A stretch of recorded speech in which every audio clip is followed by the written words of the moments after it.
초등학교 다니는 그 손자 집에 할아버지와 집안 식구들이 명절을 세기 위해서 모였습니다. 할아버지가 손자한테 그리고 식구들한테 말합니다. 자, 우리 가족들이 다 모였으니까 이제 오늘 우리 하나님께 같이 예배하자, 이렇게 말씀을 하셨는데, 손자는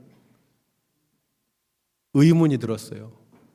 엄마 아빠하고 내가 우리 가족인데 왜 할아버지는 우리 가족이 다 모였다고 얘기하실까? 그렇게 생각한 거예요. 이 초등학교 학생에게 있어서 가족은 엄마 아빠 자기예요. 근데 우리 가족이 다 모였다는 거예요. 더더군다나 이해가 안 되는 거는 할아버지가 멍멍이는 밖으로 내보내래요. 손자가 멍멍이를 들고 있었는데 멍멍이는 밖으로 내보내라는 거예요. 이 손자에게 있어서 멍멍이는 가족과 같은 존재거든요. 그런데 이 멍멍이를 밖으로 내보내라고 하니까 이 손자는 의아해한 거예요. 여러분은 어떻게 생각하십니까? 멍멍이는 가족일까요? 아닐까요? 그리고 이 손자의 진정한 가족은 어디까지입니까? 가족의 사전적인 의미를 찾아보니까 혈연, 인연, 입양으로 이루어진 일정 범위의 사람들의 집단, 이게 가족의 사전적 의미더라고요. 핏줄이나 아니면 결혼과 같은 인연, 그리고 입양으로 이루어진 일정한 가족, 일정한 사람들의 집단을 가족이라고 정의를 했습니다. 여러분, 가족이라는 말은 들으면 따뜻한 말일 수도 있고 어떤 분들에게는 가족이라는 말이 달리 또 느껴질 수도 있습니다. 개인보다는 크고 사회보다는 작은 개념이 가족인데, 이 가족은 많은 기능을 감당해 왔습니다. 자녀들의 출산, 또 양육과 교육, 그리고 경제적인 부양의 기능, 그리고 사랑과 애정을 공급하는 정서적인 기능들을 이 가족이 감당해 왔는데, 오늘날에 들어서 이 가족의 개념과 기능에 대해서 많은 혼란이 일어나고 있습니다. 아까 말씀드린 초등학생의 경우처럼 이 시대의 가족은 어디까지고 또 가족의 기능은 어떤 것인가 하는 많은 혼란이 있습니다. 우리가 보통 애완동물이라고 그러죠. 애완동물. 그래서 애완동물을 우리가 참 사랑하는데 요즘에는 애완동물이라고 안 합니다. 반려동물이라고 합니다. 같이 가는 존재예요. 반려동물. 그리고 한 단계 더 나가서 반려동물이라고 하지 않고 그 개나 고양이를 털 달린 애기라고 해서 퍼 베이비라고 얘기합니다. 그러니까 이 개나 고양이도 자식이에요. 그래서 여러분 아시죠? 미국이나 외국 같은 경우에 유산 상속을 누구한테 하느냐면 개한테 합니다. 그래서 개가 몇백억, 몇십억의 유산을 상속받았다는 해외 토픽 뉴스가 나지도 않았습니까? 그러니까 가족의 의미를 우리는 다시 한번 생각해 볼 수 있죠. 이런 것은 가벼운 웃음으로 우리가 끝낼 수 있는 이야기지만 정말 우리의 마음을 무겁게 하는 이야기가 있습니다. 그게 뭐냐면, 가족이 뭐냐? 전통적으로는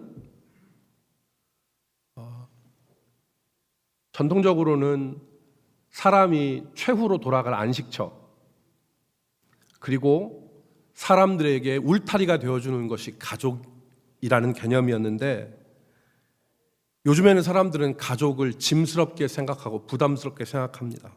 많은 사람들이 가족을 짐과 부담, 그리고 자기를 얽어매는 매임으로 생각을 합니다. 진보적인 생각을 가진 사람들은 이미 가족 제도는 더 이상 정서적인 안정이나 울타리를 제공하는 그런 시대가 지나갔다, 그렇게 얘기합니다. 농경사회에서는 대가족 제도를 이루어서 일어나면 다 같이 논밭으로 나갔어요. 그리고서 논밭에 나가서 같은 일을 했습니다. 그렇기 때문에 가족의 위계나 질서, 협력이 가족 사회에서 대단히 중요하게 생각되어졌습니다. 그런데 시대가 좀 발전해서 산업화가 이루어진 다음에는 이 대가족 제도보다는 이 단위별로 핵가족이라고 우리가 얘기하죠. 이 핵가족 제도가 더 유용하고 적절하게 되었다는 겁니다. 남편은 가정의 대표로 나가서 일하고 부인은 남편을 내조하고 아이들을 기르면서 이렇게 살아가는 이 핵가족, 단위가족 제도가 훨씬 더 대가족 제도보다 유용하고 합리적으로 되었다. 그런데 요즘에는 핵가족 시대를 넘어서 남편만 혼자 일하는 시대가 아니잖아요. 모든 구성원이 남편도 나가서 일하지, 부인도 일하지, 애들은 학원 왔다 갔다 하지, 유치원생들도 왔다 갔다 다 합니다. 그러니까 모든 가족들이 개별화되어진 이 사회 가운데서 지금 가족의 의미를 다시 찾아야 될, 기능을 다시 찾아야 될 때가 아니냐. 정신적으로는 이미 기러기 가족들이 다 떨어진 기러기 가족들이 돼 있는 이런 상태 가운데서 우리는 가족의 의미를 다시 생각해야 된다. 이게 진보적 사람들의 생각입니다. 저는 의미 있는 지적이라고 생각합니다. 시대가 변하고 사회 구조가 바뀌었는데 옛 사고와 옛 구조를 고집하면서 가는 것은 낡은 부대에 새 포도주를 집어넣는 것과 같은 형태입니다. 생각이 바뀌어야 되고 우리의 의식이 바뀌어야 됩니다. 우리는 변하는 것과 변하지 않는 것을 구분할 줄 알아야 되죠.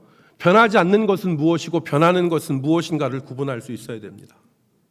그래서 어린이 주일과 어버이 주일을 맞이하여서 우리가 가족의 의미에 대해서 이 시간에 같이 말씀을 나누고자 합니다. 첫 번째, 변하지 않는 것 가운데 하나가 가정은 하나님이 세우셨다는 것입니다.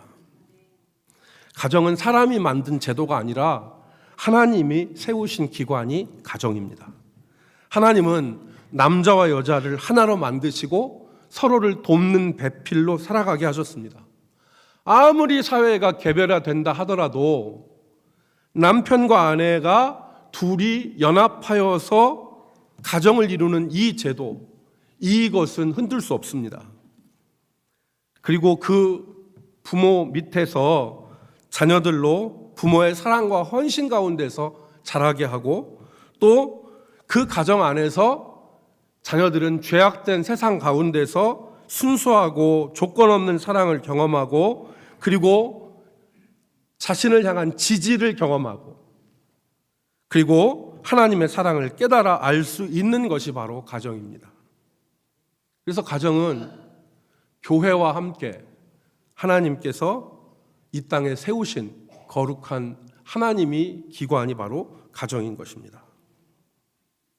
두 번째 우리가 생각할 것은 하나님은 이 가정을 사랑과 헌신을 통해서 올바르게 작동되도록 만드셨다는 거예요. 가정은 원리가 있죠. 움직이는 원리가. 사랑과 존경, 순종과 헌신. 남편은 아내를 사랑하고 아내는 남편을 존경하고 부모는 자식을 사랑하고 자식은 부모를 공경하는 이 원리로서 가정이 움직이게 만드셨다는 것입니다. 여기까지 우리가 다 긍정합니다.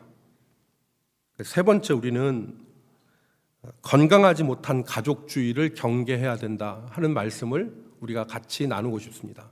같이 따라합시다. 건강하지 못한 가족주의를 경계하자. 여러분, 오늘날 우리가 생각해야 될 것은 가족주의가 우리가 우상이 되어버린 경향이 있습니다. 왜냐하면 가족이라고 하면 모든 걸 다 헌신하고 모든 걸 다 바치는, 그래서 우리 사회 구조가 어떻게 됐냐면 가족을 위해서 부모는 완전한 헌신을 하고 거기에 대해서 자녀는 보답을 해야 되는 의무가 있는, 이게 성경의 원리와 비슷한 것 같지만 어긋난 왜곡입니다.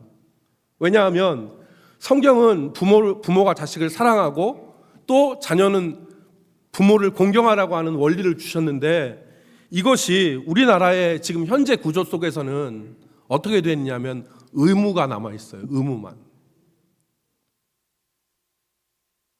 부모가 자녀를 위해서 헌신합니다. 그런데 그 자녀는 부모를 위해서 보답을 해야 되는 이것이 거래 관계가 돼 있어요. 그래서 며느리를 바라보면 내가 네 아들을 위해서 그렇게 했었는데 너는 왜 나한테 이것밖에 안 하냐? 이런 시각으로 보면 며느리가 이쁠까요? 안 이쁠까요? 이런 시각으로 보면 며느리가 이쁠까요? 안 이쁠까요?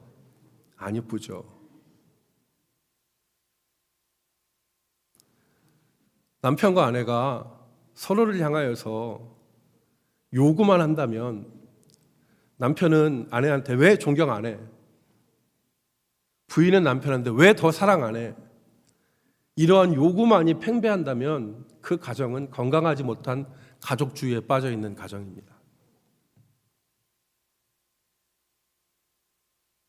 주는 사랑이 아니라 받기를 원하는 사랑. 기쁨의 헌신이 아니라 대가를 기대하고 요구하는 헌신. 이것들이 관계를 힘들게 하고 무겁게 하는 것입니다. 여러분, 지금 우리는 개별화된 사회 속에서 살고 있습니다. 모든 사람이 각자 개별화된 데 살고 있어요. 그래서 우리가 지금 이 개별화된 사회에서 가족이 해야 될 것은 서로를 위해서 기도하고 서로를 위해서 지지하는 것입니다. 그런 모습이 가정 가운데 있어야 돼요. 무엇을 요구하는 것이 아니라 정말 개별화된 각자의 삶의 자리에서 싸우고 있는 가족들을 위해서 서로 기도하고 서로 격려하는 모습들이 우리 가정에 있어야 됩니다. 그것이 오늘 우리에게 필요한 것이죠. 며느리를 볼 때 아들하고 살아주는 것만 해도 고맙다. 이렇게 생각하고 보셔야 돼요. 그래야지 감사가 있어요. 며느리를 볼 때 아들하고 살아주는 것만 해도 고맙다. 내가 이렇게 얘기하면 우리 나이 드신 성도들한테 인기 없는데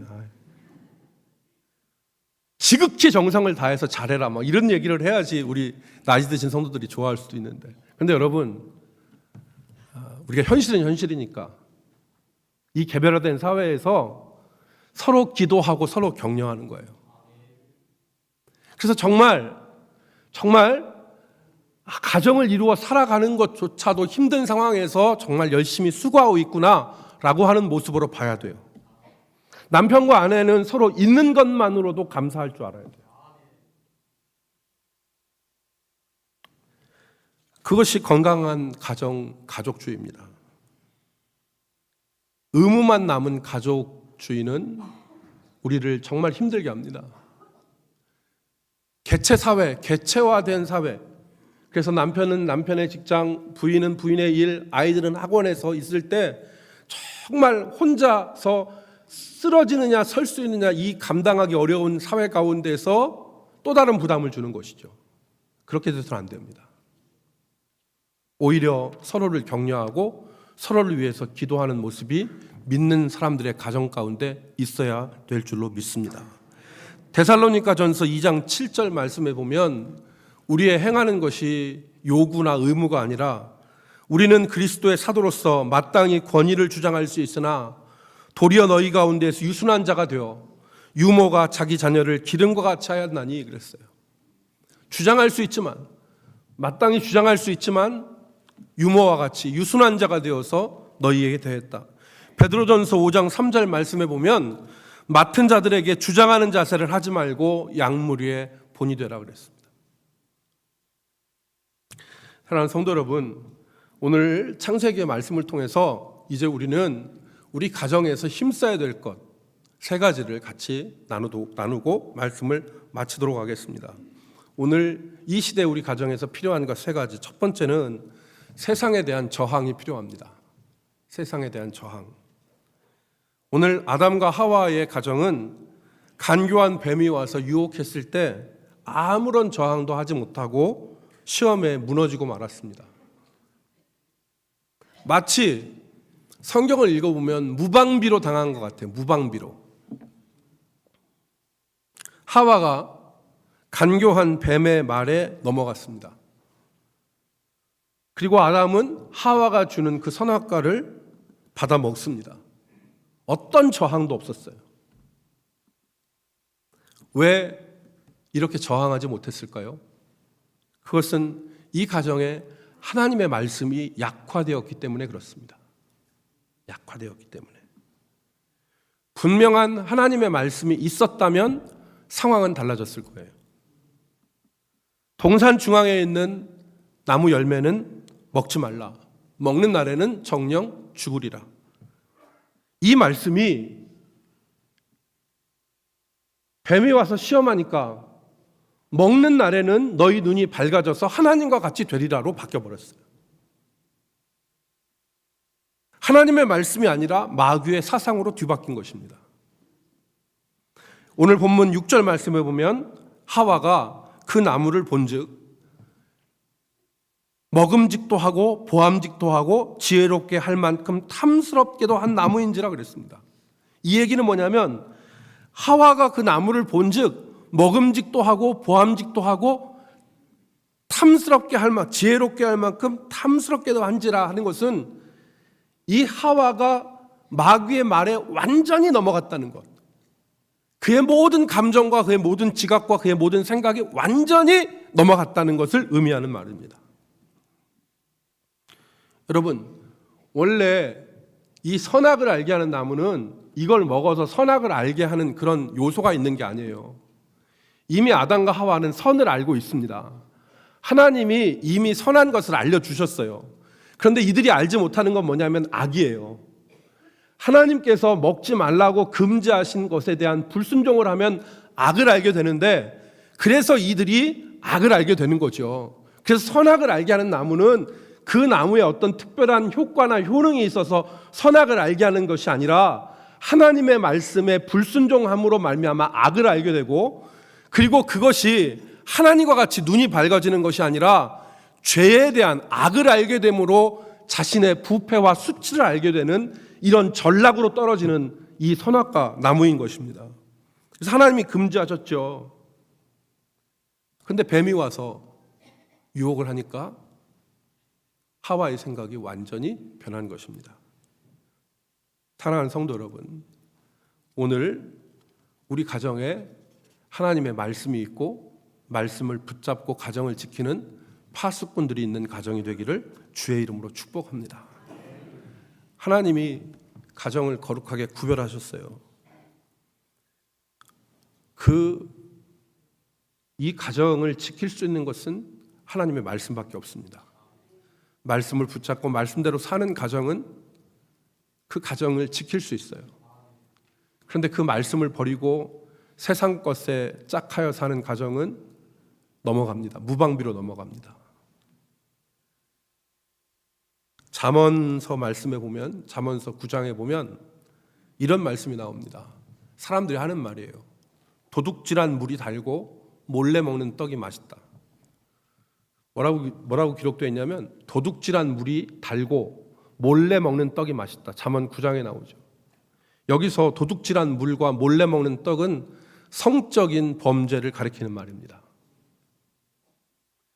하나님은 간음하지 말라고 계명을 주시고 또 우리의 성의 모든 모습들이 가정 안에서 이루어져야 되는데 세상은 자꾸 우리에게 유혹을 합니다. 몰래 먹는 떡이 맛있고 또 도둑질한 물이 달다. 이렇게 우리를 현혹시키는 것이죠. 그래서 정신 차리고 있지 않으면 이 사상이 먹는 날에는 정령 죽으리라.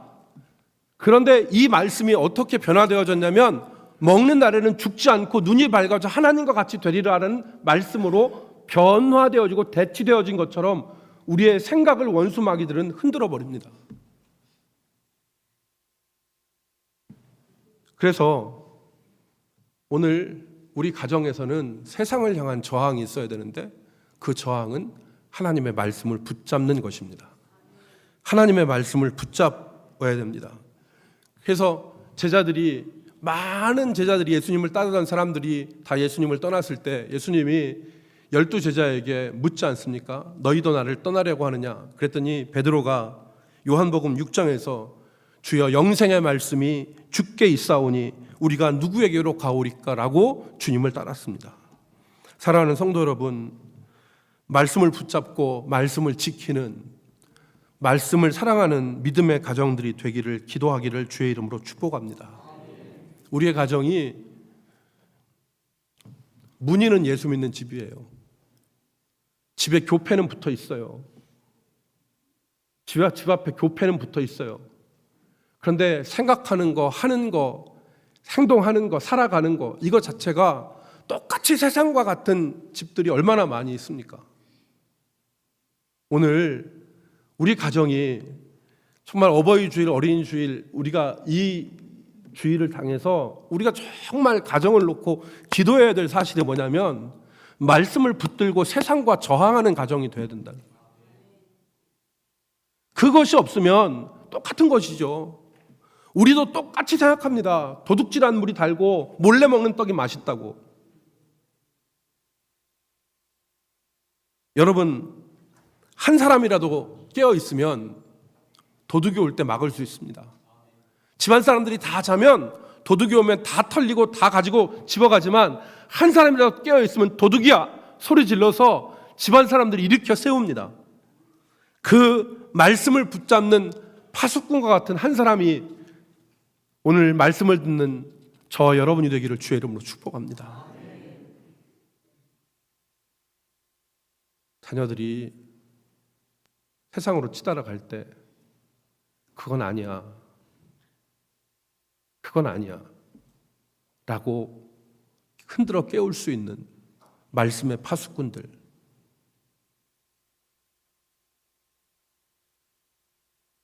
죄악이 그 가정에 들어오지 못하도록 저항하는 말씀의 파수꾼들이 우리 성도들 될 수 있기를 주의 이름으로 축복합니다.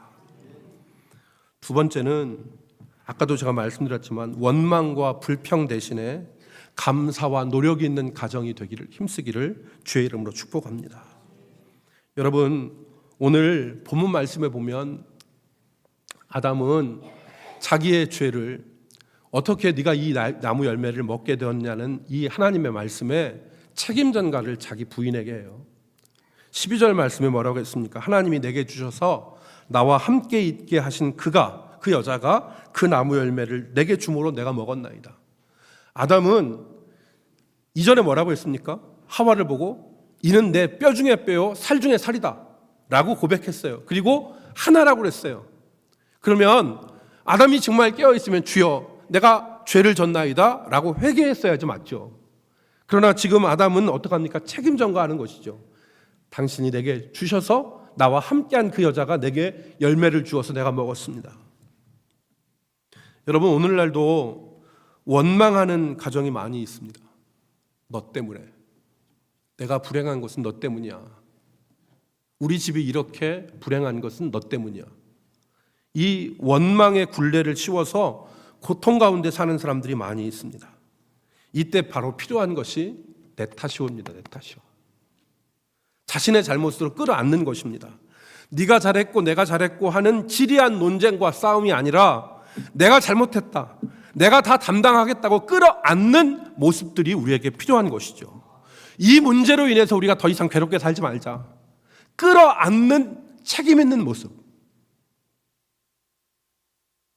오늘 그것이 우리 가정에 필요합니다. 원망과 불평보다는 자신의 책임으로 끌어안는 모습. 그 노력이 필요하죠. 여러분, MBC에 그 여성시대라고 하는 프로그램이 있죠. 그 낮에 라디오에서 하는 프로그램인데 이 프로그램에 어떤 여자분이 편지를 썼어요.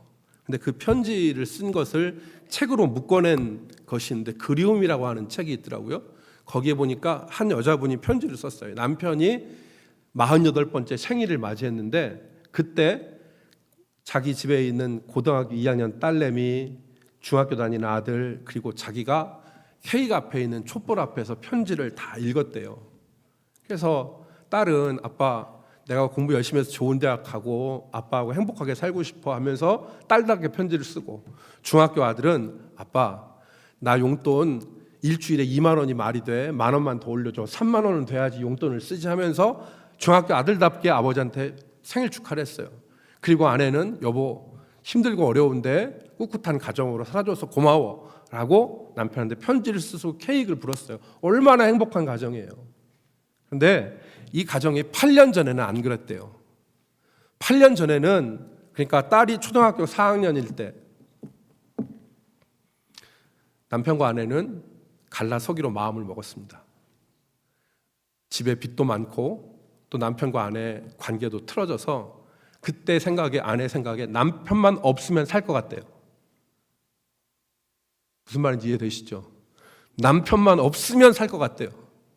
그 마음이 들어서 남편이 그렇게 미워서 남편하고 이렇게 갈라쓰려고 하는데, 눈에 밟히는 게 그때 초등학교 4학년 유치원 다니는 아들. 아버지가 소리를 질렀어요.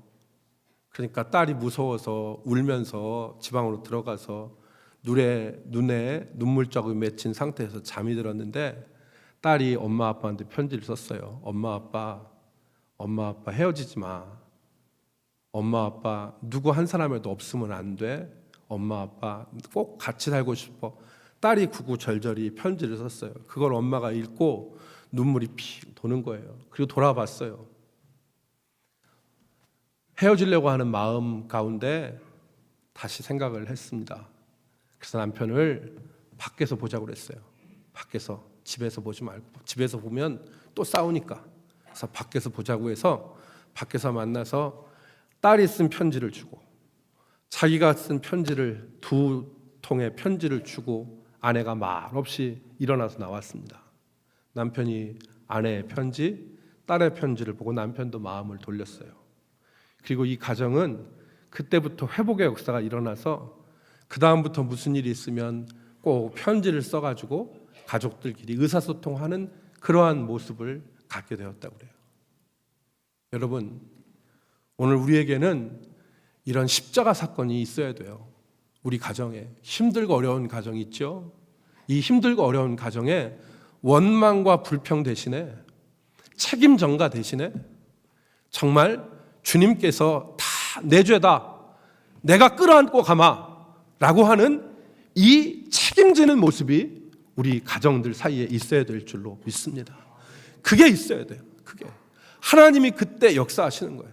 하나님 그때 주님의 십자가 사건이 우리의 인류의 모든 생을 바꾸는 것처럼, 당신 잘못 아니야, 내가 끌어안고 갈게 라고 하는 이 책임지는 모습, 이 모습들이 우리 삶에 있어야 되는 것입니다. 마지막 세 번째는 우리 가정에 무엇보다도 하나님의 사랑이 필요합니다. 하나님의 사랑을 구하십시오. 여러분, 죄악으로 아담과 하와의 가정은 무너졌습니다. 서로를 원망하고 책임 전가하는 가정이었습니다. 그런데 이 가정을 지탱한 원동력이 있는데, 그게 뭐냐면 하나님의 사랑이에요. 21절 말씀에 보니까 하나님이 아담과 하와를 위하여 가죽옷을 지어 입히셨더라. 이들은 죄를 짓고 자신의 죄의 부끄러움을 가리기 위해서 무화과 나뭇잎으로 치마를 해 입었어요. 근데 이 열대지방에 이 나뭇잎 치마는 조금만 가면 다 말라서 부스럭거리고 다 없어지지 않습니까? 그런데 하나님이 아담과 하와를 위해서 가죽옷을 지어 입히셨어요. 자신을 배반하고 언약을 깨트리고 한 죄인들임에도 불구하고. 그래서 로마서 5장 말씀에 우리가 아직 죄인 되었을 때에 하나님께서 우리를 위하여, 그리스도께서 우리를 위하여 죽으심으로 하나님이 우리에 대한 자기의 사랑을 확증하셨느니라 그랬어요. 우리가 죄인임에도 불구하고 하나님이 사랑하셨어요. 하나님의 사랑이 저와 여러분 가운데 임하여 있는 줄을 믿으시기 바랍니다. 그 하나님의 사랑이 우리를 지탱해 주십니다. 그 하나님의 사랑이. 사랑하는 성도 여러분, 사랑은 저절로 되는 것이 아닙니다. 사랑은 연애할 때나 저절로 되지요. 그러나 이후에는 우리가 저절로 되는 게 아니에요. 의지적이고 노력하는 것입니다. 그게 사랑이에요. 사랑은 원수된 사람이라도 품을 수 있는 것이 사랑이어야 됩니다. 우리 교인 가운데 그런 사람은 없겠지만, 부모님을 제주도로 모시고 가요. 그래서 부모님은 거기 그냥 두고 자식들만 사라져서 돌아옵니다. 그러면 자식들과 같이 갔다가 홀로 떨어진 부모님들이 제주도나 아니면 관광지에서 그냥 이렇게 있어요. 경찰이 옵니다. 할아버지 할머니 집이 어디세요? 할아버지 할머니가 말을 못하세요. 할아버지 할머니 이름이 어떻게 되세요? 아들 이름이 어떻게 되세요? 할아버지 할머니가 바보 천치 노릇을 해요. 몰라.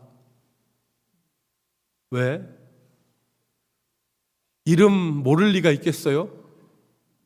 근데 그 이름 알려주면 자식이 탈날까 봐 자식 해 안 입히기 위해서 자기를 버린 자식을 위해서 모른다고 하는 거예요. 사랑하는 성도 여러분, 우리는 가족의 의미를 되새겨볼 필요가 있어요. 변하지 않는 가족의 의미가 있습니다. 그것은 바로 사랑이죠.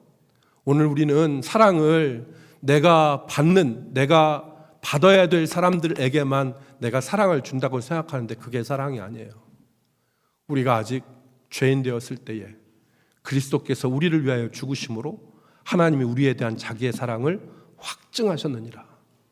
힘들게 하고 어렵게 하는 사람이라 할지라도 사랑으로 감사할 수 있는 우리 성도들 될 수 있기를 주의 이름으로 축복합니다. 기도하겠습니다. 하나님 앞에서 우리 자신을 돌아볼 때에 한없이 부족하고 그리고 죄스러운 부분들이 너무 많이 있어서 하나님 앞에 송구스러울 따름입니다.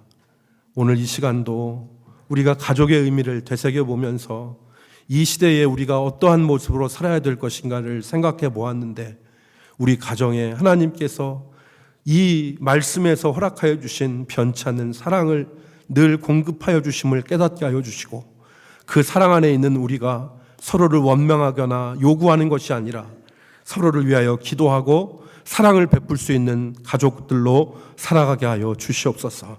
예수님의 이름으로 기도 올리옵나이다. 아멘.